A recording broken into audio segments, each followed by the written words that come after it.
Okay, welcome to the channel, everybody. This morning we're going to talk about the three-legged stool. So for those who don't know, if you're in the FERS retirement system, the FERS system was designed to be a three-legged stool. That was the design. The three legs are your FERS pension, Social Security, and the Thrift Savings Plan. Those are the three legs of the stool. And a FERS employee, the earliest age they can retire is MRA, minimum retirement age. For most people, it's going to be age 57. Some people it's 56. For most people, it's going to be 57. So what I want to examine is, if somebody retires at the age of 57, will they have access to all three legs of the stool? So let's go one by one. Your FERS pension. Can you access your FERS pension at the age of 57? Sure. That's the way the system was designed, of course. Next, can you access your TSP without penalty at the age of 57? Now, the reason why I ask this question is because, if you don't know, the TSP is a retirement account. Retirement accounts, you usually need to wait till 59 and a half to access your retirement accounts. If you access your retirement accounts before 59 and a half, there's a penalty, early access penalty. The penalty is 10%. However, at 59 and a half, that's when you're old enough and mature enough to handle your own money. So they finally trust you with your money at 59 and a half. But if you are trying to retire at the age of 57, you're not yet 59 and a half. So do you have to worry about the early access penalties? So good news for you guys. Even though the general rule is 59 and a half, but there's an exception to an employer-based retirement plan. Some people call this the age 55 rule. The exception is as follows. If you separate from an employer at the age of 55 or later, you can access that employer's retirement plan without penalty. And by the way, listen to the words carefully. If you separate at the age of 55, you don't even have to retire. Just separating at the age of 55 or later, you can access that employer's retirement plan without penalty. Let's plug that in. Is the TSP considered an employer retirement plan? It sure is. It's through your employment with the federal government that you have access to that TSP. So good news. If you separate from the federal government at the age of 55 or at MRA 57, you can access the TSP without penalty. That's amazing. Now, let's go a little bit further with this one idea.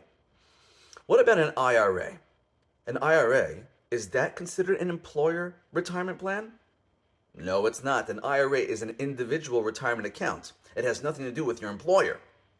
So an IRA, you cannot access an IRA until you're age 59 and a half, until you're old enough and mature enough to access your money.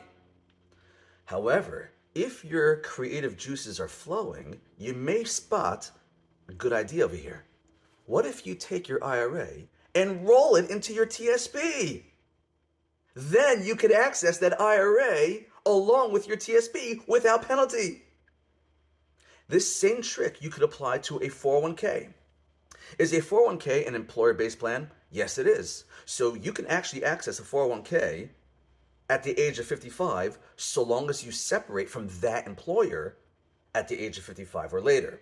But let's say you separated from your previous employer before the age of 55, and now you have this 401k from that previous employer. Well, you're not going to be able to access that employer plan at the age of 55 because you separated before 55. What you're going to have to do is you're going to have to wait till age 59 and a half when you're old enough and mature enough to access your money. But if your creative juices are flowing, you'll notice that you could do the same trick. Why don't you just roll your 401k into your TSP? And once you roll into your TSP, you can access that 401k along with your TSP without penalty. So back to the three-legged stool. If you are MRA, can you access your FERS pension? Yes, you can. Can you access your TSP without penalty? Yes, you can. What about that third leg? Social Security.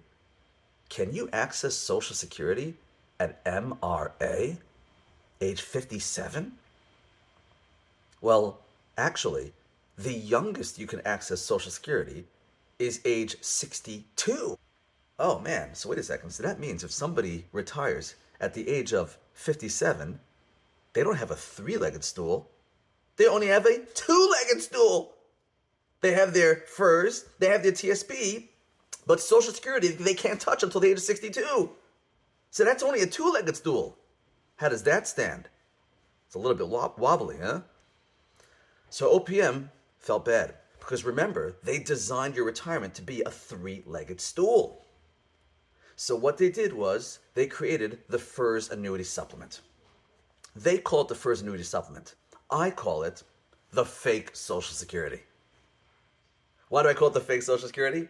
Because it looks like Social Security, it acts like Social Security, but it's not coming from Social Security. It's coming from OPM.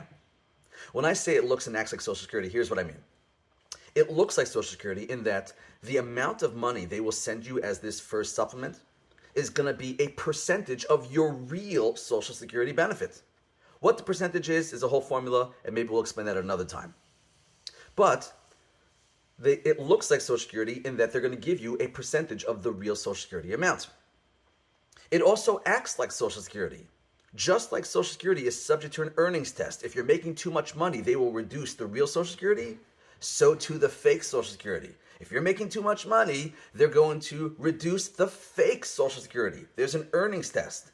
And by the way, FERS employees, every year you're going to have to fill out an earnings report letting OPM know how much money you earned that year. This way they know whether they should reduce the fake Social Security.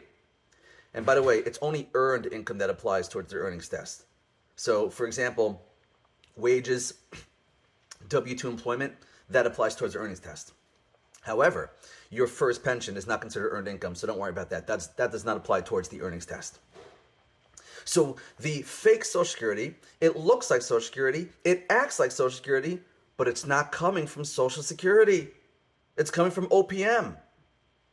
This fake Social Security, this third leg of the stool, lasts up until the age of 62.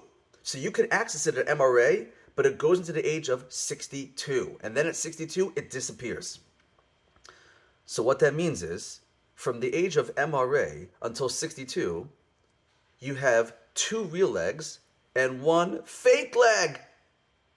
And then at the age of 62, the fake leg disappears. And now you're back to a two-legged stool. What do you do then at the age of 62 when you're back to a two-legged stool? So then you have to decide whether you want to collect the real Social Security or not.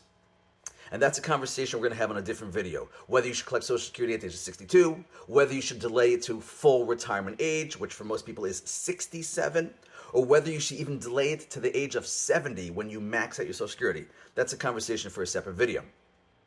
But what I'm hoping you guys can see over here is that somebody who retires at MRA, they do have a three-legged stool. However, this three-legged stool comes with some strings attached to it. Your first pension, that's fine. The TSB without penalty, that is an exception for an employer-based plan. And you can access your TSB at the age of 55, as long as you separate at the age of 55. The third leg is Social Security.